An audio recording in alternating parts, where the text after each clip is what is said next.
Sushant mystery में रिया and family पर ED का शिकंजा लगातार कस रहा है। करीब 4 घंटे का वक्त गुजर चुका है जब ईडी के दफ्तर में रिया एंड फैमिली से ईडी के सवालों का दौर जारी।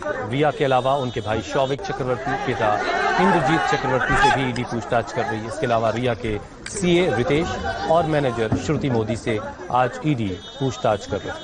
सुशांत का दोस्त सिद्धार्थ पिछानी भी इस दौरान ईडी दफ्तर पहुंच चुका है।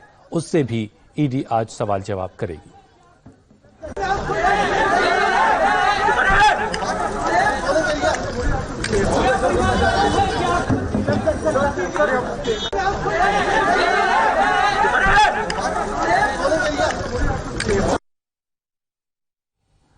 किन किन सवालों के जवाब रिया से लेने की कोशिश की। खार वाली प्रॉपर्टी के लिए पैसे कहां से आए, ये ईडी का सवाल था। पेमेंट खुद किया तो सबूत के दस्तावेज कहां हैं। बीते 1 साल की इनकम का स्रोत क्या रहा, आप पैसे कहां से कमा रही थी, कहां से अर्न कर रही थी। पिछले 2 सालों में सुशांत के इन्वेस्टमेंट की जानकारी है क्या आपको। क्या सुशांत के किसी इन्वेस्टमेंट में वो रिया से पूछा गया आप नॉमिनी हैं। सुशांत के इन्वेस्टमेंट में रिया की फैमिली का कोई नॉमिनी था। ये तमाम सवाल आज रिया से पूछे गए। कंपनियों का बिजनेस क्या है, पूंजी कितनी है, क्या कंपनियों की बोर्ड मीटिंग होती थी।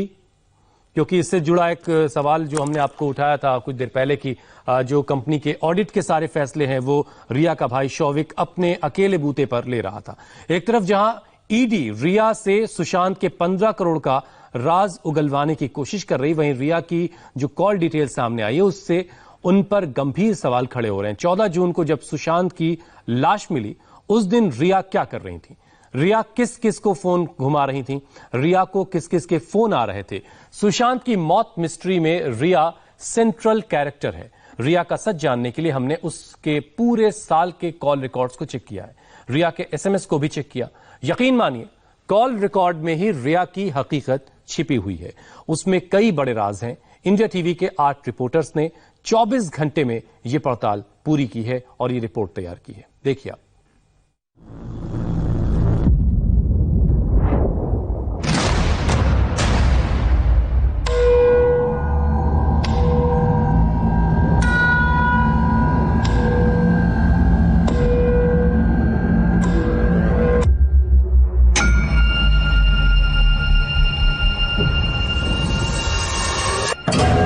सुशांत की मौत के बाद रिया ने पहला कॉल किसे किया।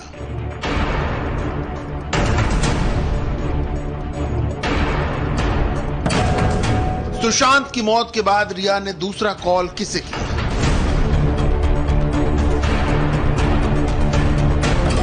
सुशांत की मौत के बाद रिया ने तीसरा कॉल किसे किया।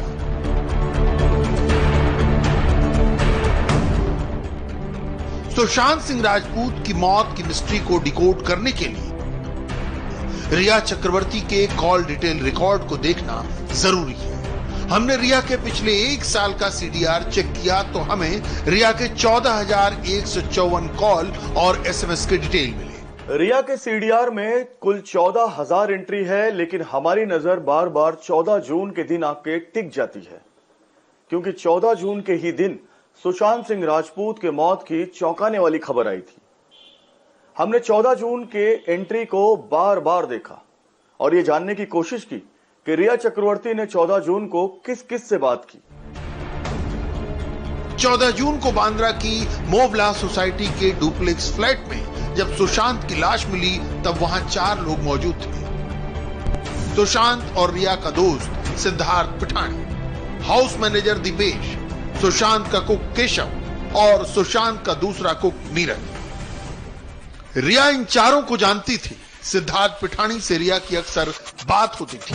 पिछले 1 साल में रिया और सिद्धार्थ पिठानी के बीच 100 बार फोन पर बात हुई। रिया 6 दिन पहले ही सुशांत का घर छोड़कर गई थी। हम भी जानना चाहते थे कि क्या जब सुशांत की मौत की खबर आई तो रिया ने पहला फोन सिद्धार्थ पिठानी को किया।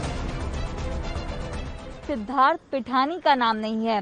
14 जून को रिया ने सिद्धार्थ को फोन नहीं किया, ना ही सिद्धार्थ पिठानी ने रिया को फोन मिलाया। 14 जून को रिया और सिद्धार्थ के बीच एसएमएस के जरिए भी बात नहीं हुई है। रिया की 14 जून की सीडीआर में हाउस मैनेजर दीपेश का नाम भी नहीं है। 14 जून को रिया ने कुक केशव से भी बात नहीं की। रिया ने दूसरे कुक नीरज को भी फोन नहीं मिलाया। सुशांत के घर में मौजूद चारों लोगों में से किसी ने रिया को फोन नहीं मिलाया। रिया खुद को सुशांत की गर्लफ्रेंड बताती है। 2 हफ्ते पहले तक रिया हाथ जोड़कर सुशांत के लिए इंसाफ मांग रही थी। अगर रिया को सुशांत की जरा भी परवाह होती तो 14 जून को सुशांत के सुसाइड की खबर मिलते ही रिया या तो वहां पहुंचती या सुशांत के फ्लैट में मौजूद लोगों से कांटेक्ट करती। लेकिन रिया ने ऐसा कुछ भी नहीं किया। रिया या तो कहीं बिजी थी या जानबूझकर सुशांत से जुड़ी खबरों को इग्नोर कर रही थी। 14 जून सुबह करीब 11:15 बजे बांद्रा के फ्लैट में सुशांत सिंह राजपूत का शव मिला। 11:03 से 1:17 के बीच रिया के मोबाइल पर 12 एसएमएस आए। इनमें से 4 एसएमएस बैंक के थे, जबकि 6 एसएमएस टेली मार्केटिंग कंपनियों के।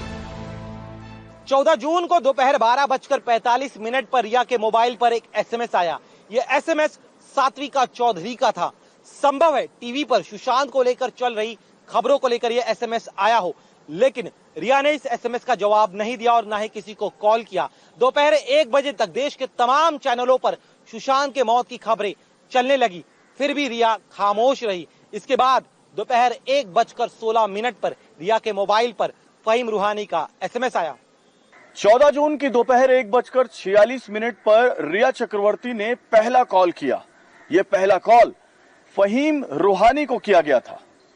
फहीम रूहानी और रिया चक्रवर्ती के बीच क्या बातचीत हुई थी ये तो हमें नहीं पता, लेकिन हम खुद कोशिश करते हैं फहीम रूहानी को कॉल करके ये पता लगाने की कि जो पहला कॉल 14 जून को रिया चक्रवर्ती उन्होंने किया था तो क्या बातचीत हुई थी।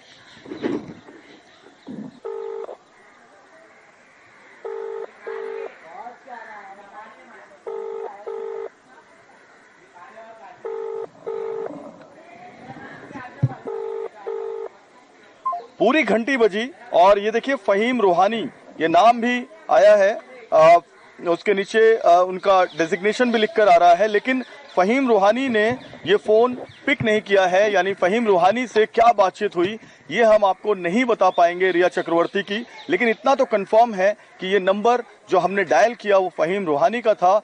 तो ये पहला कॉल था 14 जून को रिया चक्रवर्ती का, जो उन्होंने अपने मोबाइल से आउटगोइंग कॉल किया था 14 जून को। हमने फहीम रूहानी का प्रोफाइल चेक किया तो पता चला कि उनका प्रोफेशन जर्नलिस्ट का है और वो एंटरटेनमेंट कवर कर चुके हैं। इससे इतना तो क्लियर है कि रिया अगर 14 जून को टीवी न्यूज न भी देख रही हूं तो दोपहर 1:46 पर उनको सुशांत की मौत की खबर मिल चुकी थी। दोपहर 2:21 पर रिया को निधि परमार का कॉल आया। निधि परमार से रिया की 36 सेकंड बात हुई। 2:28 पर रिया को मेघना का कॉल आया। मेघना से रिया ने केवल 8 सेकंड बात की। 14 जून को रिया के मोबाइल से दूसरा आउटगोइंग कॉल 2:29 पर किया गया। रिया ने इस बार रूपा चड्ढा को कॉल किया था। रूपा से रिया ने सिर्फ 8 सेकंड बात की, लेकिन माउंट ब्लैंक के उस फ्लैट में मौजूद किसी को भी फोन नहीं किया जहां सुशांत का बेजान शरीर पड़ा हुआ था। ठीक 2:30 बजे रिया ने 2 अलग अलग नंबर से कॉल रिसीव की। एक कॉल 17 सेकंड चली, दूसरी कॉल 18 सेकंड। 2:31 से 2:43 के बीच रिया ने back to back 4 outgoing call किए। क्या इस बार रिया ने सुशांत के घर फोन मिलाया? क्या रिया ने सुशांत की बहनों से बात की? रिया ने सुशांत के करीबियों से कांटेक्ट की कोई कोशिश नहीं की। सुशांत की मौत के बाद रिया का तीसरा आउटगोइंग कॉल 2:31 पर किया गया। रिया ने जया शाह को कॉल किया। ये कॉल 10 सेकंड तक चला। रिया ने जया शाह को ही दोबारा कॉल मिलाया। ये कॉल 16 सेकंड तक चला। रिया ने 2:34 पर पुनीत खंडूर को कॉल किया।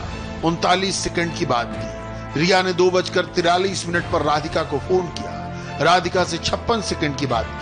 2:57 पर रिया को आदित्य का कॉल आया, जिसमें 2 मिनट 24 सेकंड की बात हुई।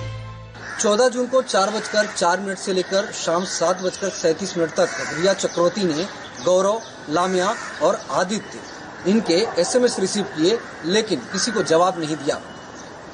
जबकि दोपहर 2:57 के बाद रिया चक्रवर्ती ने ना तो किसी को फोन कॉल किया और ना ही किसी का फोन अटेंड किया। हालांकि इसके बाद रिया चक्रवर्ती कूपर अस्पताल के मॉर्चुरी में सफेद रंग के लिबास में जरूर नजर आई थी। कूपर हॉस्पिटल के बाद रिया को देखकर किसी को हैरानी नहीं हुई। रिया सुशांत के साथ 1 साल तक लिव इन में थी और उसका कूपर हॉस्पिटल पहुंचना स्वाभाविक था। लेकिन हकीकत दूसरी थी जो अब रिया के सीडीआर से सामने आ रही है। क्या रिया अपने मोबाइल फोन के सीडीआर को लेकर चौकन्नी थी? क्या रिया आगे की सोचकर अपने कॉल पिक एंड चूज कर रही थी? सीडीआर से किसी नतीजे पर पहुंचना जांच एजेंसियों का काम है, लेकिन इससे एक स्पष्ट क्लू मिल रहा है।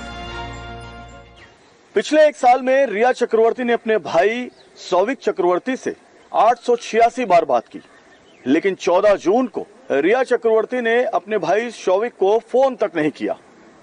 इसी तरह रिया चक्रवर्ती ने 1 साल में अपनी बिजनेस मैनेजर श्रुति मोदी से 791 बार बात की, लेकिन 14 जून को एक भी कॉल नहीं किया। वहीं हाउस मैनेजर जो सैमुअल मिरिंडा है, उनसे भी 1 साल में रिया चक्रवर्ती ने 287 बार बात की है। लेकिन आश्चर्य है कि 14 जून को जिस दिन सुशांत सिंह राजपूत की मौत हुई, एक भी बार रिया ने सैमुअल मिरिंडा को फोन नहीं किया। 14 जून को सुशांत की मौत की खबर आने से पहले रिया ने सबसे पहले लंबी बात राधिका मेहता से की। रिया और राधिका के बीच सुबह सुबह 1 घंटा 7 मिनट की बात हुई, लेकिन सुशांत की मौत से पहले की बात है। सवाल बहुत हैं तो उनके जवाब भी